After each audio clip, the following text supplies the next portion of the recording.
আরেকটা খুব সেন্সিটিভ, এর বেশি আমাকে আপনারা কিছু জানার চেষ্টা করবেন। অবশ্যই না, আমরা তো একটা সেন্সিটিভ একটা বিষয়বস্তু নিয়ে একটা চিঠি মাননীয় প্রদেশ কংগ্রেস সভাপতি আজকে মুখ্যমন্ত্রীকে লিখেছেন, আমি আপনাদের পড়ে শোনাচ্ছি।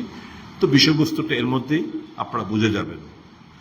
মাননীয় মুখ্যমন্ত্রী মহাশয়, আশা করি ভালো আছেন। একটি বিষয় নিয়ে আপনার দৃষ্টি আকর্ষণ করছি। বিষয়টি অত্যন্ত গুরুত্বপূর্ণ। দয়া করে আমার এই বার্তাটি পড়বেন। আশা করি আপনার ব্যক্তিগত ইমেজ এবং দলের ভাবমূর্তি তাতে অক্ষুণ্ণ হবে না। গত দুদিন ধরে রাজ্যের বিভিন্ন প্রান্ত থেকে আমার কাছে আপনার দলের 2 সক্রিয় সদস্যের নৈতিক পতনের বিভিন্ন ছবি এবং ভিডিও আসছে। বিষয়টি খুবই লজ্জার।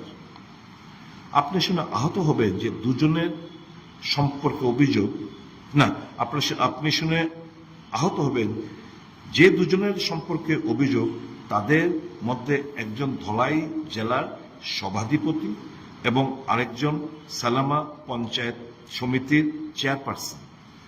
পাবলিক ফিগার হিসেবে দুজনকে কোনোভাবেই মেনে নেওয়া যায় না।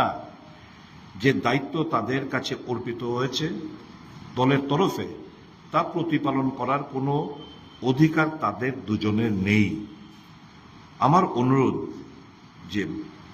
যে যারা ওই দুজনের চারিত্রিক দিকটির ভিডিও করে ছবি তুলে নানা দিকে দিয়ে দিচ্ছে, তাদের বিরুদ্ধে কড়া ব্যবস্থা গ্রহণ করুন। কি ছবি বা ভিডিও তা আপনাকে পাঠাতে রুচিতে বাঁধছে, আপনি ব্যক্তিগতভাবে চাইলে না হয় দেখানো যাবে। আগামী 48 ঘন্টার সময় যথেষ্ট, এর মধ্যেই আপনাকে ব্যবস্থা নিতে হবে। না হলে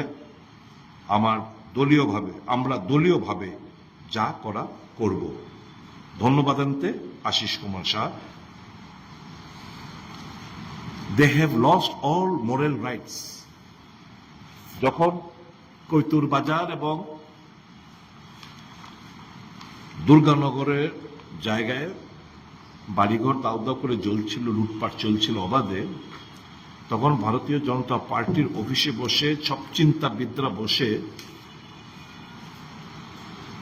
তারা সিলেকশন করলেন কে চেয়ারপারসন হবে, কে জেলা সভাধিপতি হবে, কে প্রধান হবে, কে উপপ্রধান হবে, কে পঞ্চায়েত সমিতির চেয়ারপারসন হবে। এর মধ্যে মার্ডার কেসের আসামে যে 3-4 মাস জেল কেটে বেরিয়েছে তাকেও করা হয়েছে পঞ্চায়েত সমিতির চেয়ারপারসন। এখানে দুজনের কথা উল্লেখ করলাম,